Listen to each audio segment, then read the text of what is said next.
Well, the world is watching closely at Washington this morning as President Trump hosts Israeli Prime Minister Benjamin Netanyahu at the White House. The talks come amid growing pressure over the Israel-Hamas war. That's right. Both leaders are expected to finalize this 21-point American-led peace blueprint aimed at putting an end to the war, bringing the hostages home, and changing Gaza's leadership. At the heart of the president's peace plan, an immediate hostage prisoner swap, demilitarization of Gaza, removal or exile of Hamas leaders, and temporary U.S.-backed Palestinian Authority control. With that, let's welcome in Jonathan Schanzer, Executive Director of the Foundation for Defense of Democracies.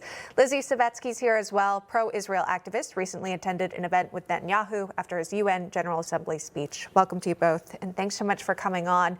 Jonathan, I'll start with you here. What are the non-negotiables that Netanyahu needs to see in President Trump's 21-point plan for Israel to sign on? Sure. Number one, the first thing is the hostages. There's 20 that are estimated to be alive right now, another 28 deceased. All of them need to return home. This is the one gaping wound the Israelis need to, they have to reconcile with this in some shape or form. The other is that Hamas leaders need to leave the Gaza Strip. The Israelis cannot accept an end of conflict agreement where the organization that killed 1,200 people in one day and that took those 250 plus hostages on October 7th of 2023, there is no way that Bibi will allow this to remain. You cannot have this same leadership. From there, there's going to be some challenges, right? I can imagine that Netanyahu will not like the idea of the Palestinian Authority having some kind of a role in the future of the Gaza Strip. But these are things that I believe the two men can work out if they sit down, as they will today, and grapple with the realities of the war where we are. This is a long war now, almost 2 years. That's a long time for the Israelis to be fighting so close to home. So I know that there are many in Israel, probably the prime minister included, who would like to see this come to an end. That's right. We're still watching here at the White House. That live picture there is Prime Minister is set to meet with President Trump here momentarily. Lizzy, the plan here, though, calls for temporary Palestinian Authority rule in Gaza and amnesty options for Hamas leadership. Many Israelis mistrust the Palestinian Authority. Do you think that the Israeli public will accept this? And even if it's a stopgap, but also if this does not go well here, how does the public view Prime Minister Netanyahu? Well, I think that we have to be realistic about who we're dealing with here. And I don't think that Hamas or, any Palestinian leadership that we've ever seen would be willing to lay down their arms and give up their political power in exchange for peace, because their only goal has ever been martyrdom. I visited a neighborhood ruled by the Palestinian Authority in Judea and Samaria with luxury apartment buildings that were only available to terrorists who killed Jews and their families.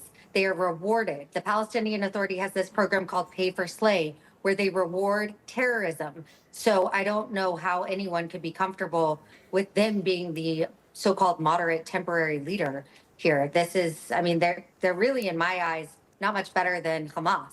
They have the same ideology.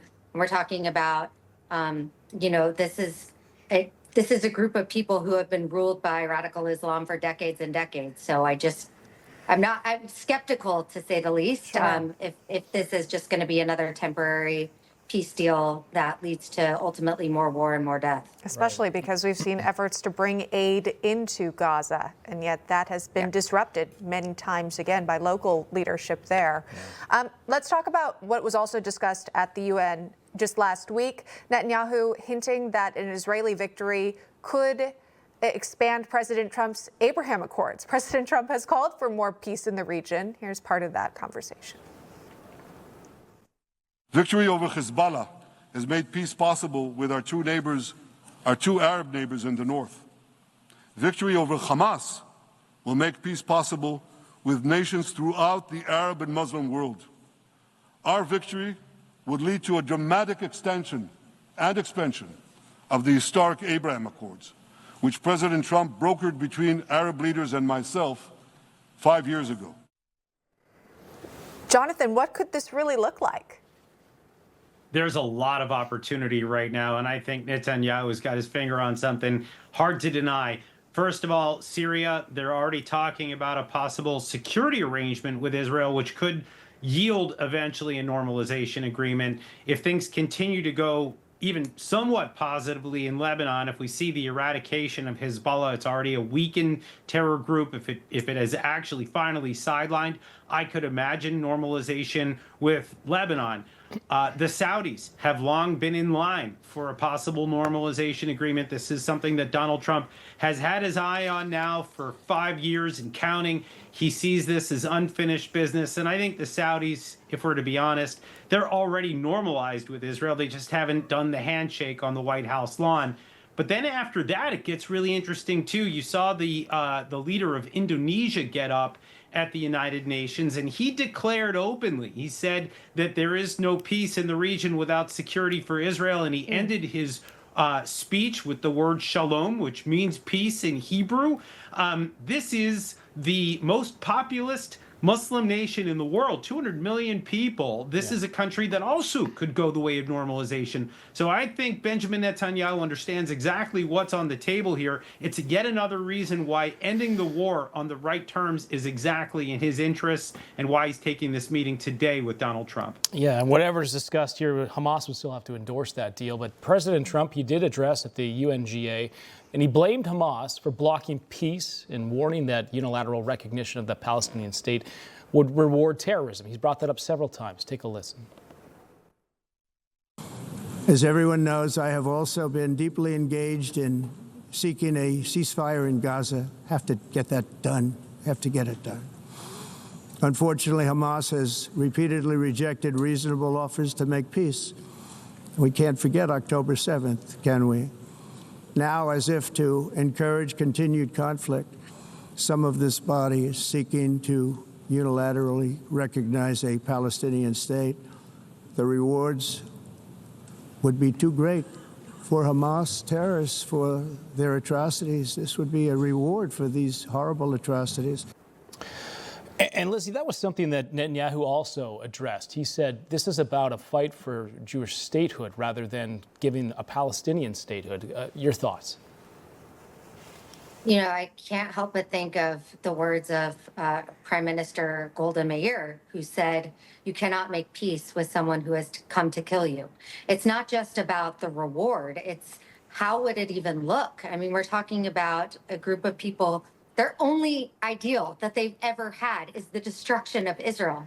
It is not the Israelis that need to acknowledge a Palestinian state. It is the Palestinians who need to acknowledge the right for a Jewish state to exist in the world, period. And that has never happened under any Palestinian leadership since before even Israel existed as a modern state.